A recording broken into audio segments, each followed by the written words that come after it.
Go find your basket of fruit and pick out an apple you think looks good. Now, using a sharp cutting knife, carefully cut the apple at a slight diagonal so that it slices right through the center of the apple core. While we're here, let's save 2 of the seeds because we'll be needing them later. Now that we've got our 2 halves, let's take the side that still has the bottom attached and place it face down on a cutting board. We'll need to place 2 butter knives perpendicular with the top and bottom of the apple. Now we can carefully cut down along one side of the apple core until the knife bottoms out on our makeshift spacers, then use the spacers as a guide to gently cut in from the side. When the 2 cuts meet, you'll have an apple wedge that pops right out. And while we're here, let's cut a piece from the other side the same way. Now our goal with these is to cut out 3 more L-shaped wedges about 1/4 inch thick. And this time, rather than cutting in sideways toward your fingers, try turning the piece over so you can cut downward and meet the first cut at the bottom. Now with a little wiggle, a new apple wedge should break free. If you repeat the process 2 more times, then stagger the pieces back together, the effect is a beautifully layered wing. Now just cut the other piece the same way and your swan's body should look like this.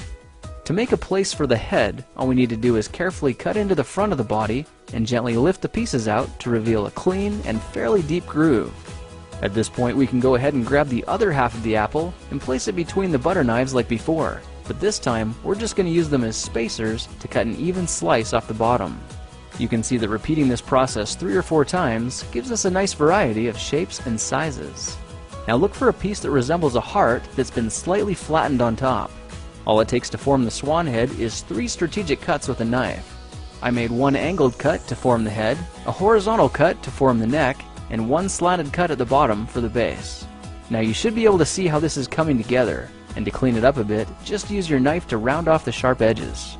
All that's left now is to place the apple seeds where you think the eyes should go, then use the side of a butter knife to press them firmly into position. When both eyes look good, simply drop the neck into place, and you're done. You've just created a beautiful and decorative apple swan. I spritzed mine with a bit of lemon juice to help prevent it from turning brown, then put it on display to show off for our dinner guests later that night. If you try using different apples, you'll get a nice contrast of colors, and every bird will look a little bit different. Well, now you know how to take any ordinary apple and turn it into a decorative and edible apple swan. If you like this project, perhaps you'll like some of my others. Check them out at thekingofrandom.com.